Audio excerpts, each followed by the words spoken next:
Lions Club International, club service, se veut tourner vers l'aide aux autres. Il organise un concours d'éloquence. Ce concours est ouvert aux jeunes filles et garçons du niveau 4, c'est-à-dire seconde, première, terminale et bac+1. L'objectif est la mise en pratique de l'exercice de la parole et de la diction à partir d'un thème donné. Les jeunes sont appelés à discourir plus qu'à disserter.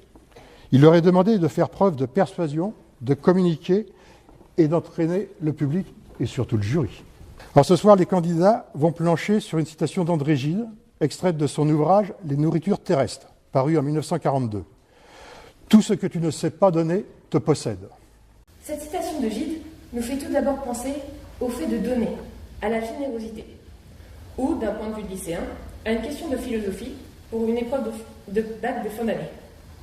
D'ailleurs, sortez vos stylos, vous avez 4 heures pour la calculatrice. Donner de l'amour à quelqu'un, c'est aussi pouvoir le recevoir. Or, et en disant cela, je ne pense pas me tromper, l'amour n'est pas toujours réciproque. Lorsque ce n'est pas le cas, on ne peut pas extérioriser ce sentiment. Et comme la phrase le dit si justement, tout ce que tu ne sais pas donner te possède. Nous sommes donc possédés par l'amour que nous ne pouvons pas donner, mais aussi possédés par l'obsession de notre échec.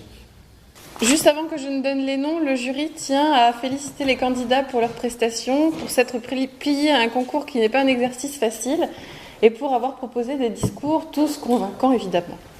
Les 2 élèves qui ont été retenus pour la suite du concours sont Héloïse Pinto-Martins et Gauthier Palos. En compagnie d'Héloïse et Gauthier, félicitations, vous avez fini ex-aequo, premier de ce concours d'éloquence. Alors, quel ressentiment maintenant, une fois que c'est terminé ? La pression a beaucoup baissé, mais je suis fier de ce que j'ai fait. Un énorme soulagement, vraiment. Le fait de se représenter, est-ce que c'est plus facile, c'est encore plus angoissant ?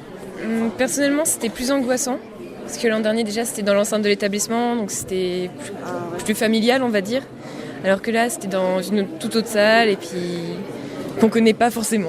Voilà. Gauthier, première participation ou... Non, c'est la deuxième. Je n'ai pas participé l'année dernière, mais l'année d'avant, j'avais participé. Et donc bon, j'étais déjà un petit peu rodé, on peut dire. Ouais. Mais oui, toujours un peu le stress avant, mais quand on est sur la scène, c'est reparti. Là, on jette tout. En fait, là, le sujet, il a un côté très philosophique, en fait. Ce qui fait qu'il a été plus dur à traiter. Et la phrase, elle est assez courte. Tout ce que tu ne sais pas donner te possède. Mais en y réfléchissant, on obtient très vite des idées. Et à partir de là, on peut construire quelque chose de bien. Personnellement, il y a toujours l'aide des professeurs qui nous aident à décortiquer la phrase, on va dire. Puis après, donc oui, il y a tout, comme l'an dernier en fait, il y a l'aide de la famille, des amis, tout ça, et voilà. On peut dire que c'est un travail d'équipe qui se met en place ?